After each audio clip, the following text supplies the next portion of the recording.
Hello everyone, welcome to Vinoth Rathinam tutorials. In this video, we are going to learn about how to delete elements in a dictionary, how to use for loop in the dictionary, then dictionary methods such as len, sorted and membership operator. The next topic is how to delete an element in a dictionary. We have four ways we can delete the element. First one using pop method, then pop item method, then using del keyword, and finally using clear method. We'll see one by one. Finally we will compare each other. The first one is using pop method. First we will see the code implementation, then we will see the theory part. Print my details dot tab. You will get list of methods. In this you have to choose pop. Within the pop, mention the key. I want to remove the key age. After removing it, just print the dictionary. I am executing the code. You can see it just removed the key age and displaying the value of it. It is 31.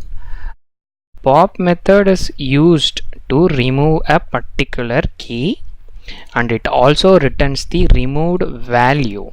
That is what we have to remember. And second point, in case if the key is not found, then we will get the key error. I am trying to remove a key which is an email. It is not available in the dictionary. We will run and see. We will get the key error. That is what mentioned theoretically. The next method is pop item method. When we use pop item method, it will remove the last value, that is this particular value. My details dot tab, choose the pop item. After that just display the final dictionary, run it. You can see here it just removed the last item and displayed the final dictionary. Once again, if you execute this line, what will happen? It will remove the address and display the output. Just run it. The third one is del keyword. We have seen the particular keyword in all the data types. We have dictionary called cube. Inside this we have set of key and values. 1 cube is 1, 2 cube 8, 3 cube 27, 4 cube and so on. Now I want to remove a particular key. How to do that? It's very easy. Del keyword, then cube. Within the square bracket, mention the key. Here I want to remove the key 4. After that just print the final dictionary. Just run it. You can see the key 4 and its value is removed from the dictionary. Just the del keyword followed by the exact key. In addition to that, we know very well using pop method we can remove a particular key and value. For example, I want to delete the entire dictionary. Then how to do that? For that we can use del keyword, mention the dictionary variable cube. Just run it. You will get name cube is not defined. It means this value is deleted. That's why we got name error. The fourth method, we will be in a scenario like I want to use a particular dictionary variable again and again for some manipulation. So instead of deleting that variable, I want to empty it. I want to clear it and reuse it again. If that is the requirement, then clear method is the best option to choose. How to implement this? The dictionary name cube dot clear.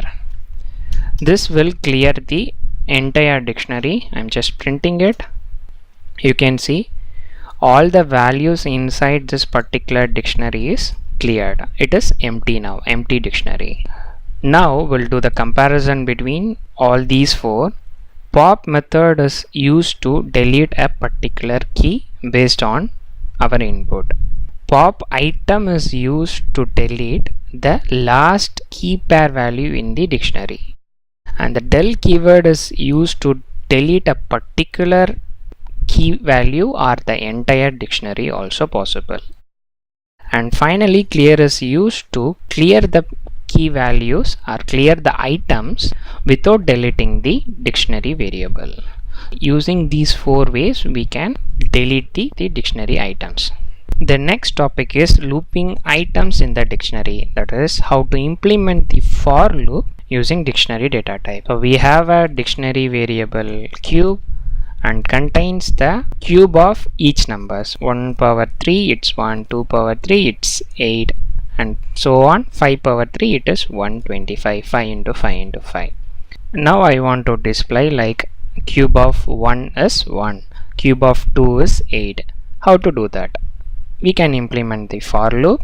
For num in cube colon enter. Num means it will check the first keys. This iteration will be carried out till the last value is found. That's why for num in cube, you know it's the dictionary variable. Then print cube of, I'm just concatenating it, that's why I'm using comma. Cube of num is cube, within the square bracket give the num. This num is the key 1, 2, 3, and this cube of num is the value. Just print it. You will get cube of 1 is 1, 2 is 8, 3 is 27, and so on. This is how we will implement for loop in the dictionary. The next topic is dictionary methods. We have many dictionary methods, but we will be seeing the most used methods. Some of the methods we have already seen it in depth in other data types, so I will be glancing those methods. The first one is len method. You know very well, it is used to find the length of a particular data type. In this example, we have a dictionary variable called myDetails, which contains many items like name, age, address, and phone number. Now I want to find how many keys available inside that particular dictionary. For that, you have to use len and pass the particular variable, len of that variable. Just run it. So the length of the dictionary is 4. We have totally 4 items. Second one, membership operator. We have 2 membership operator, in and not in. First example, if it is in, if the key is available inside the dictionary, you will get true. Second one is not in, and this will display true if the value is not available in the dictionary variable. In the first example, the name key in myDetails, whether the name is available inside this dictionary or not, it is available, so we'll get true. In the second example, whether email item is not in the myDetails dictionary, the email key is not available inside this, so this will display true.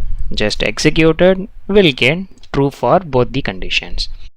This is how we will use in and not in operator.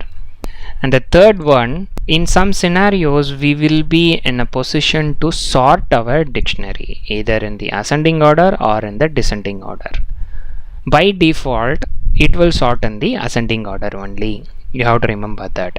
In other data type, we know it is all single values, so it will sort as per that. But in dictionary, we have key and value pairs, right? So what will be the reference?